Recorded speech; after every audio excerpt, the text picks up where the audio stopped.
আসসালামু আলাইকুম এভরিওয়ান, সবাই কেমন আছেন? আজ আমি আপনাদের দেখাবো ড্রাগন বাগান।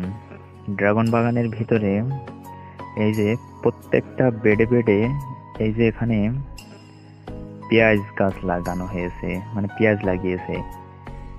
এই যে বাঙালির যে একটা বুদ্ধি, যে দেখেন প্রত্যেকটা বেডে বেডে যে পেঁয়াজ গাছ লাগিয়েছে। এখানে ড্রাগনও হচ্ছে, আবার পাশাপাশি অন্য একটা আবাদও এর সাথে হয়ে যাচ্ছে। কারণ এই যে প্রত্যেকটা সারি সারি, দেখুন এই যে প্রত্যেকটা সারি সারি যে পেঁয়াজ লাগিয়েছে, এদিকে ড্রাগন, ছোট ড্রাগনের পুরোপুরি ধরতে মনে করেন এর ভিতরে অনেক কয়টা আবাদ উঠে যাবে। এই যে দেখেন ড্রাগন এখনো ছোট আছে, এই যে কেবল উপরে উঠছে। আর ওইদিকে পেঁয়াজ লাগিয়েছে, পেঁয়াজও কিন্তু হয়ে যাচ্ছে। এই যে সারাটা ভুঁই এইভাবে লাগানো,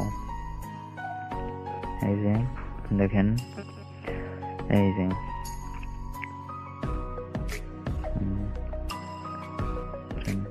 এই দেখেন সারাটা ভুঁই এইভাবে লাগিয়ে দিয়ে দিয়েছে। আসলে বাঙালির যে একটা বুদ্ধি, যে ড্রাগনও হবে পাশাপাশি অন্য এর ভেতরে অন্য আবাদ গুলা হয়ে যাচ্ছে। দেখেছেন